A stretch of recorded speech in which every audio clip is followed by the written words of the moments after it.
kepada pihak lain yang bersangkutan tidak menyatakan keberatan atau penolakan atas tindakan yang dilakukan oleh pihak tersebut kepadanya sekalipun maksud tersebut sudah diberitahukan. Selanjutnya, bagaimana kemudian reaksi atas mayoritas rakyat Indonesia yang dengan secara sadar dan nuraninya memilih pihak terkait dengan jumlah suara lebih dari 2 kali lipat dibandingkan dengan suara yang memilih pasangan pemohon. Selanjutnya, selain dari itu, bila mana kita cermati dalam permohonannya secara mayoritas pemohon menyampaikan dalil-dalil dan argumentasi yang secara esensi menuangkan buah pikiran pemohon mengenai konsepsi dan pengaturan sistem pemilu yang ideal. Menurut pemohon, misalnya pemohon menyampaikan dalam posita angka 14 halaman 22 permohonannya, MKRI siogianya memeriksa permohonan Akuo yang mempermasalahkan pelanggaran TSM berupa nepotisme yang kemudian melahirkan abuse of power yang terkoordinasi karena satu adanya kekosongan hukum dalam Undang-Undang Pemilu, dua instrumen penegakan hukum pemilu tidaklah berjalan secara efektif.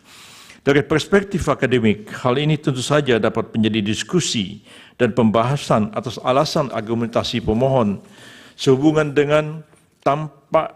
hendak memberikan ide-ide sehubungan dengan norma yang sebaiknya terdapat pada Undang-Undang Nomor 7 Tahun 2017 tentang Pemilu sebagaimana telah diubah berapa kali dan terakhir dengan Undang Nomor 7 Tahun 2023. Terlebih lagi pemohon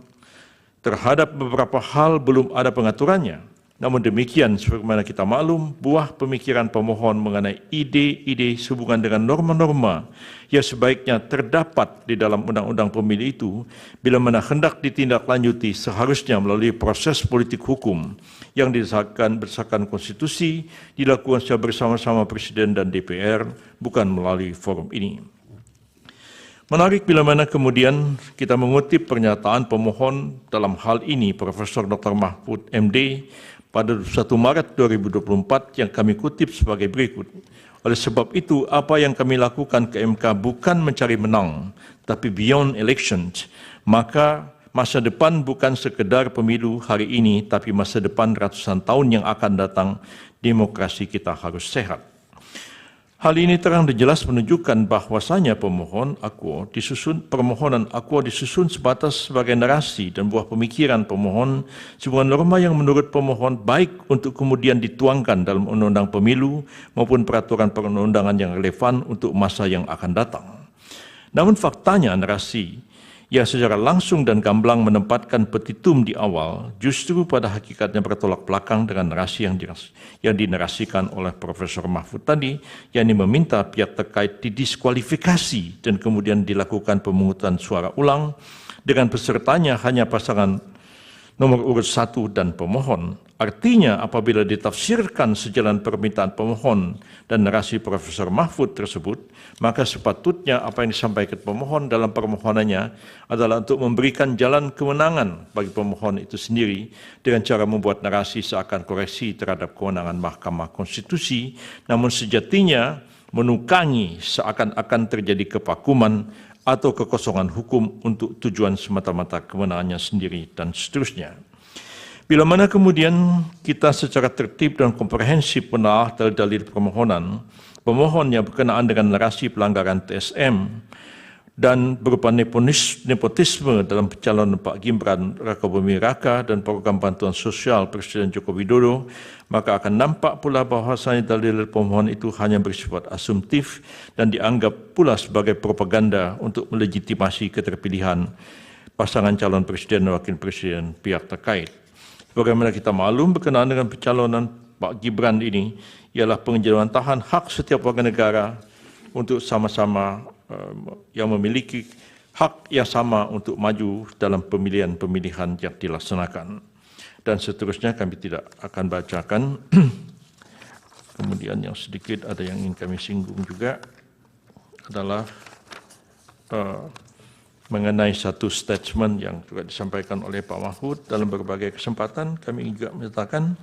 bahwa perlu kami ingatkan kembali bahwasanya Undang-Undang Nomor 7 Tahun 2017 tentang Pemilu dengan segala perubahannya telah mengatur dengan sangat jelas dan rinci berkenaan dengan eksistensi dan kewenangan badan-badan lembaga untuk menyelesaikan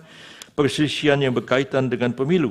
Lembaga-lembaga itu ada yang merupakan kekuasaan kehakiman yang dijalankan oleh Gakumdu, Pengadilan Tata Usaha Negara, Bawaslu, dan ujungnya adalah Mahkamah Konstitusi untuk menyelesaikan perselisihan pemilu.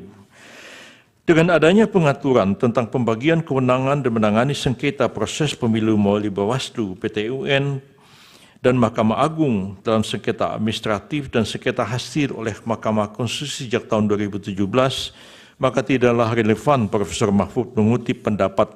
dalam tanda kutip Maha Guru HTN Profesor Yusril Iza Mahendra yang pernah mengatakan bahwa Mahkamah Konstitusi seyogianya tidak menjadi sekedar mahkamah kalkulator, tetapi mahkamah seharusnya berperan memeriksa pelaksanaan pemilu secara substantif sejak dari proses pelaksanaannya.